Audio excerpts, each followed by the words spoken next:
Thanksgiving, and welcome to the Thanksgiving potatoes.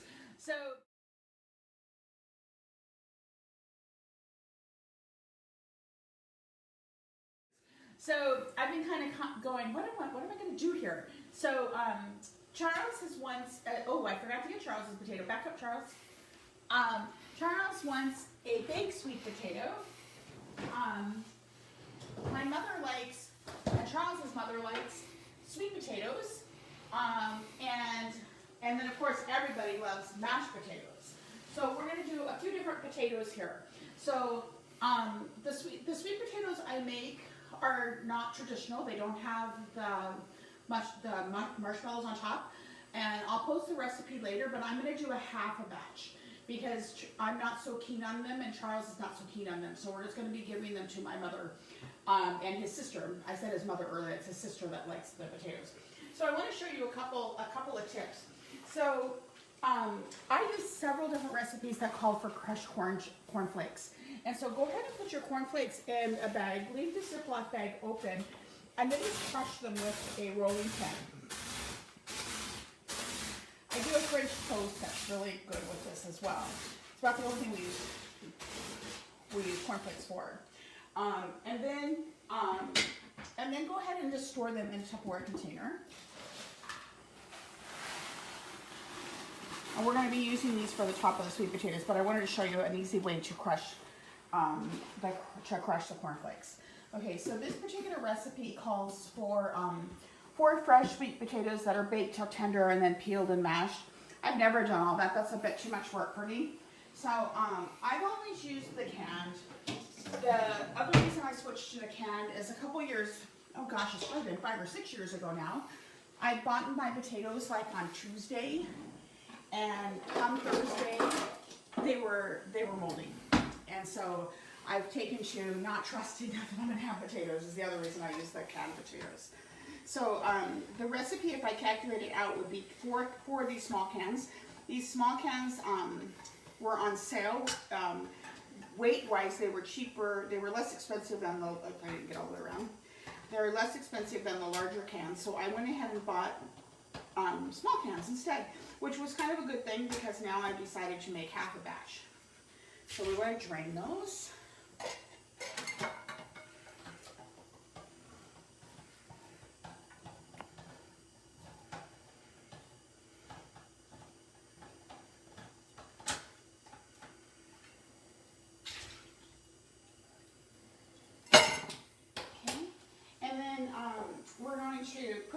We're going to put the potatoes in here because we're going to be whipping them up, or beating them, I guess.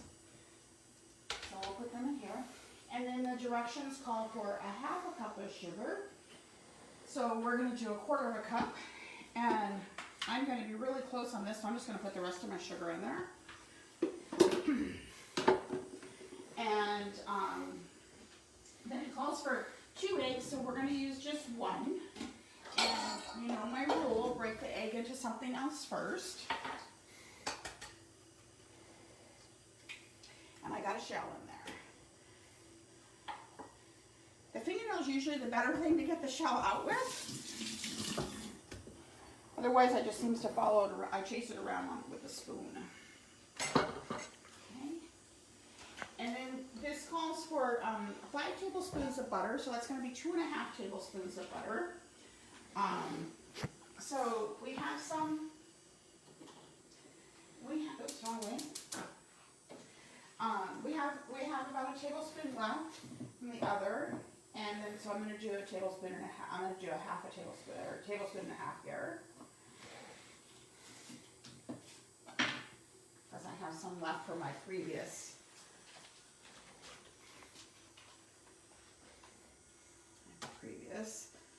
Eating of butter. That's in there. Okay, and then it's a teaspoon of vanilla. So that's going to be a half a teaspoon of vanilla.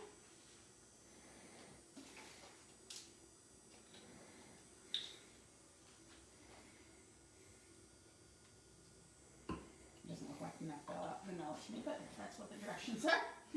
And then I'm gonna set this right, well, oops, I got it right here.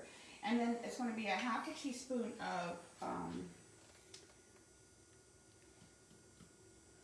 hoping this doesn't all come out at once. I probably shouldn't be doing this over the bowl, but a little extra cinnamon won't hurt anything.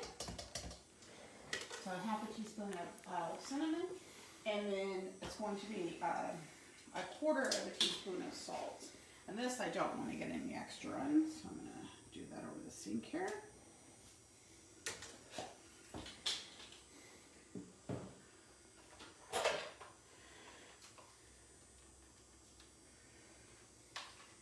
I don't know what we've got plugged in here, but I'm going to unplug one. Oh, I know what it is. It's my fan. Okay. And then we're going to go ahead and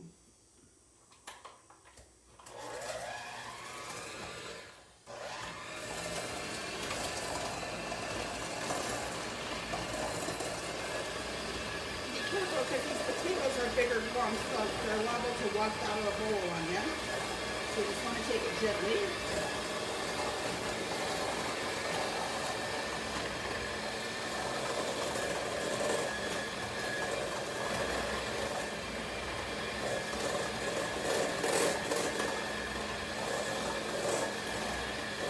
You can also do this in a blender or in your KitchenAid mixer. Because I'm doing a small batch, I figured I would use a hand mixer.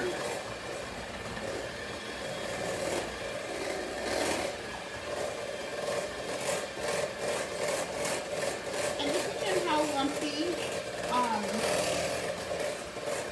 you like your potatoes, you can whip them a little less or a little bit more.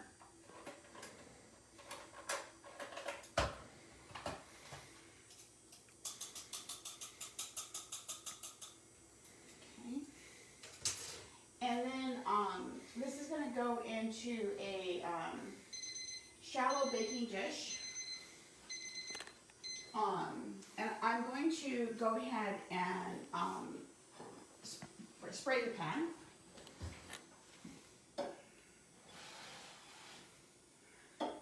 That timer was for our turkey, and our turkey was actually cooking much faster, so I turned the temperature down a little bit, and so I can get the rest of my side dishes together. And if I was waiting on company, it would have been cooking too fast for my company's arrival. So you can always turn the temperature down on the turkey to slow it down a little bit. Okay, so we're going to go ahead and put this in here.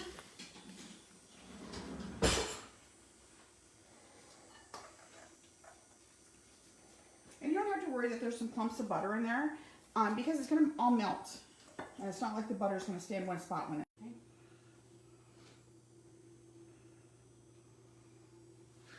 Okay. Little technical difficulty there. Okay, so Charles had some technical difficulty, I understand. So I was saying it doesn't matter if there's some lumps of butter in here because the butter's going to melt and it's going to just spread as you're doing that. So you don't have to worry about that. So I'm just going to kind of smooth this out because we're going to be putting a topping on this. Okay, but the topping doesn't go on until the potatoes are almost done. So they're going to go in the oven. Let's see here, how long?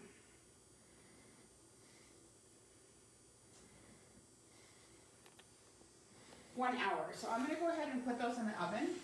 I'm going to set a timer for that. Okay. And then we're going to go ahead and get Charles's baked potato started. Now it's not really a baked potato, but it is because we're going to be making a baked sweet potato. So you're going to clean it the same way you would do a russet or a white. You're just going to scrub the outside of it really good to make sure that you get all the dirt off of it.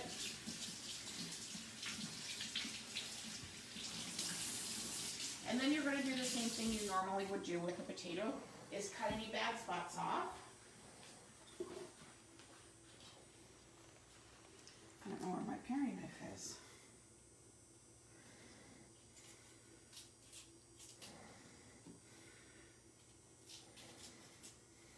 Okay, and then the same thing you're going to do with a regular potato. You're going to poke it a few times. Sweet potato is harder, so you gotta be very careful. I should probably use a fork, especially since I'm demonstrating this.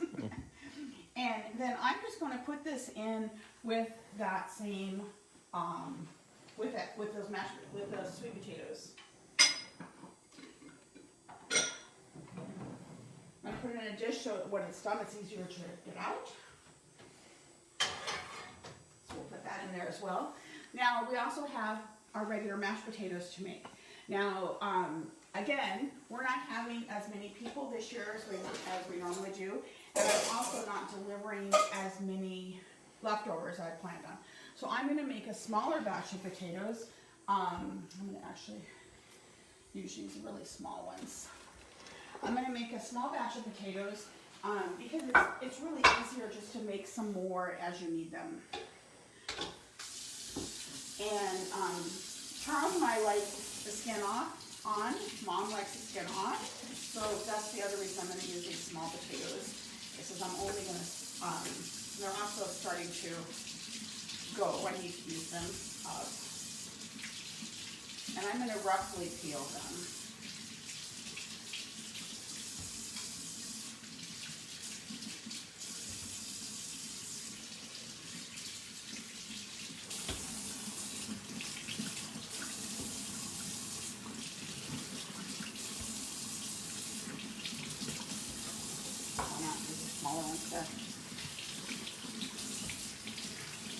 I'm going to go ahead and use up all these small ones, which I think is more potatoes than I really need. But they're starting to turn. I had bought them for another dinner, forgetting that I had already bought potatoes, so I had double potatoes.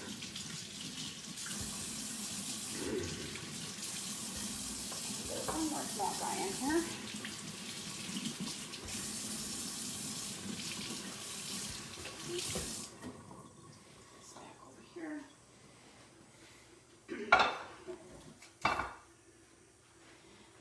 I'm going to rough peel these, and you want to make sure that you do not put your potato skins down the garbage disposal. They will back up your garbage disposal.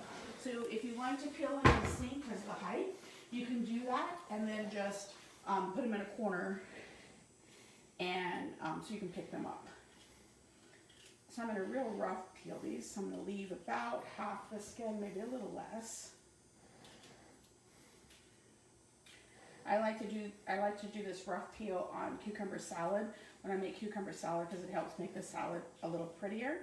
And again, Charles and I like a little bit of the skin. And they say for most vegetables, the healthy part is in the skin, and we tend to always get rid of that. Or not always, but a good majority of the time.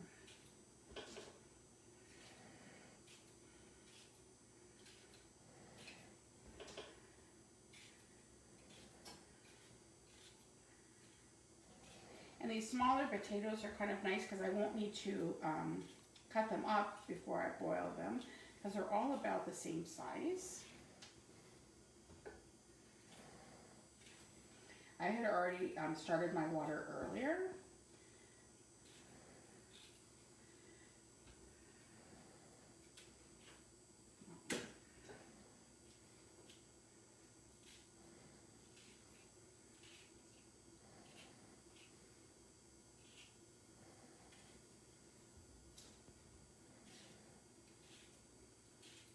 This one's a little bigger than the other, so I'm going to cut it in half. You want your potatoes, whatever, if you're using the russets and you've cut them, or you want them all to be about the same size. When I was a kid, we used to, my mother would quite frequently just do boiled potatoes, and then we just put a little butter on them, kind of smash them on our own plate. And again, for them to cook evenly, they need to be all about the same size. So this one's kind of borderline. It's like if I cut it in half, it's going to be too small, but if I don't, it's going to be too big. So I'm going to go ahead and cut it in half. And here's another one. I'm going to do the same thing too.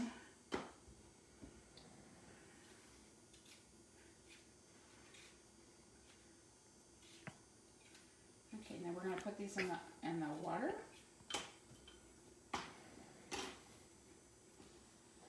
I'm going to use this to carry it over to the stove. And I've salted my water. I'm going to go ahead and put those in. Put these potato skins in the trash can. And then I'm going to turn them back up, let them boil, and then we'll be smashing those and adding some butter and some great herb butter that we had made, and a little bit of milk. So there we have 3 different kinds of potatoes. Oh, we gotta make the chopping. So we're gonna go ahead and make the chopping for the sweet potatoes. Okay, let's see what we need for that. We need more cornflakes. Let me get a bowl to put these in.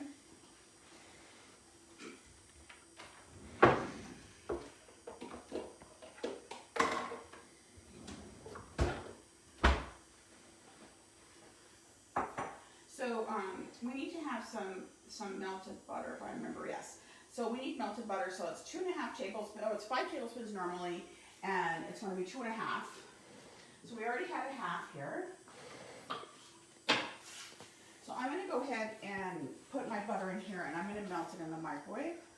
And if you haven't been on some of my previous episodes where you melt butter in the microwave, it's always a little different. Sometimes you can get away with 20 seconds. Sometimes only 10 or 15, and sometimes it'll take a full 30. I think it depends on how long the butter's been out of the refrigerator. Definitely that. I think it also depends on if it's salted or unsalted. It seems to have a little different texture in it. And then also the bowl. Now this is a heavier ceramic bowl than I normally do, so it may take a little bit longer. So it's just barely started. So we're going to go ahead and, we don't want to do double what we just did, but we're going to do about 15.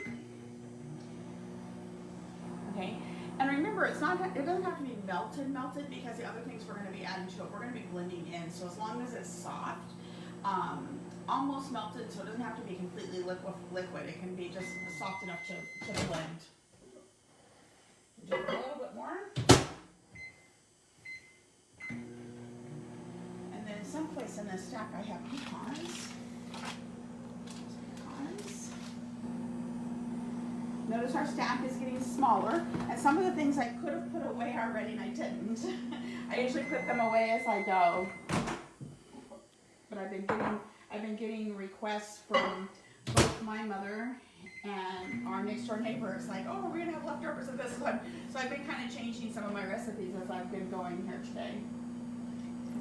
This bowl gets really hot. I'll have to remember not to use this one in the microwave. Yeah.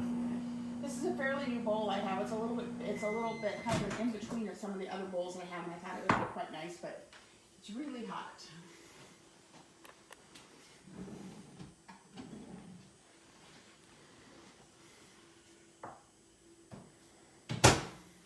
Okay, so notice it's not quite melted all the way. Okay, and we're going to remember to reduce our ingredients here. So we're going to put in, and again, this is the topping, so if you get a little extra, it's okay. So it calls for 3/4 of a cup of cornflakes, and I was like reading it, it's like, that's not the right directions. So it calls for 3/4 of a cup of cornflakes, so 3/4 would be 3/8, 1/4 basically. Yeah. So I'm just going to go with 1/3. I may maybe overflow it a little bit, and that'll be.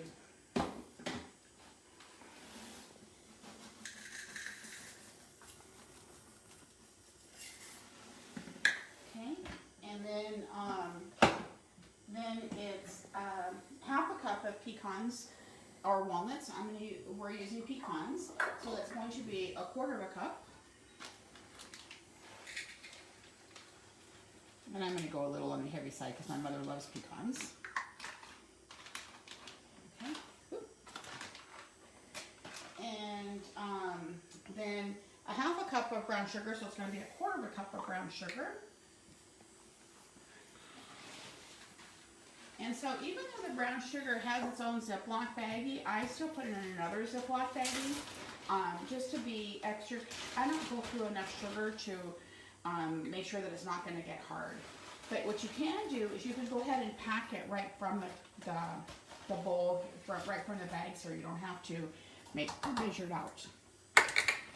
And then just remember to Ziploc both bags again. And on the outside bag, make sure you roll it so you don't get any air in there. Okay.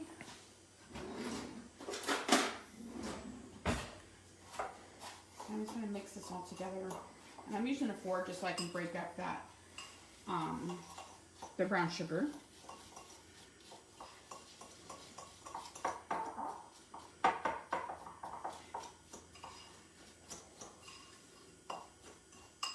This is the part I just eat this, but spoonful. Forget the sweet potatoes. This is also really good to sprinkle on top of a salad. So if you have leftovers, or you can make this just to put on a salad to give your salad. If you don't want to use salad dressing, you could use this. It gives a little bit of sweetness on it. You can still use a little bit of oil and vinegar with this if you like this. Or this is really good to coat a pork chop with.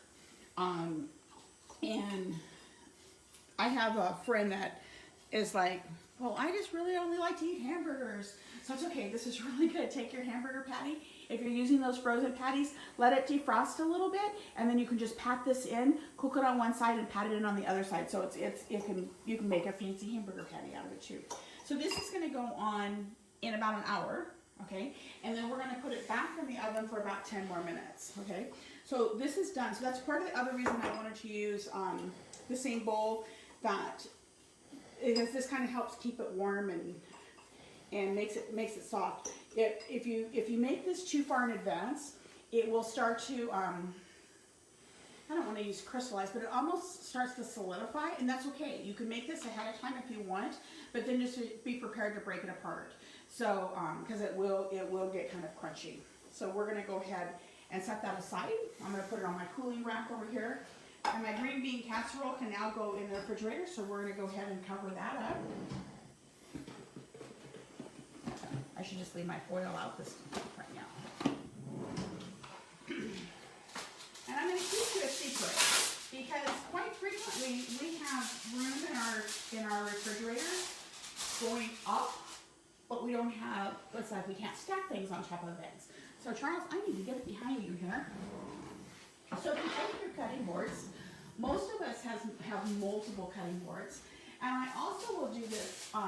Most of the refrigerators these days have that defrost extra chill drawer, and a lot of people don't put anything in that drawer. I keep things in that drawer, but if your vegetable drawers are lower, you can put them that way. But you can go ahead and stack. So see here, I've got 3 things stacked, and I could actually put another shallow dish on top of that. So I've got more room left in my refrigerator. So it's kind of nice to be able to, I don't remember where I thought about that, but I thought, ha. So now we've got 3 different kind of potatoes going. We've got our russets that are going to be our mashed potatoes. We've got our sweet potatoes in the oven, and then we've got Charles's baked sweet potato going in the oven. So this one's got to cook about 40 more minutes. And the mashed potatoes are going to take about that long as well. So I think we'll do this as a 2-part video. So you can see how we're going to finish off these potatoes. I think that's about it. Oh, let me show you the turkey. I had turned it down because it was getting cooked too fast. So you can see how beautiful it is. Let's go ahead and check the temperature. And you want to pull it at about 165. So see, it's a good thing I turned this down. I'm going to go ahead and leave it. I actually have it down to about 250 right now. And I'm going to go ahead and leave it that way. So I know my mother and my grandmother used to get up like 2 o'clock in the morning to do Thanksgiving. And then they were exhausted by the time the rest of the family arrived. And part of it is that they didn't do anything ahead of time. They made the pies that day. Of course, they stuffed the turkey, so the turkey took longer to cook. And my family used to always make 2, as I told you, one for my aunt and uncle and my brother to skin, and the other one to serve. but it was very time consuming, and it takes a lot longer to cook a stuffed bird. And then, in my opinion, it dries it out. It does make the stuffing taste better, but since I don't care about stuffing, I'd rather have a good bird. But so if you make these items ahead of time, like we've done, we don't have to get up at 2 o'clock in the morning. I was joking with Charles a little bit ago. I said we should take a video of what I really do on Thanksgiving, because between these videos, I'm watching TV. Okay? I got my feet propped up and I'm watching TV. I clean the kitchen up in between, so it's nice and clean for the next thing, and then I've ran the dishwashers as well. So we're going to come back in about a half an hour for the second part of this, and I'll look forward to seeing you soon. Happy Thanksgiving.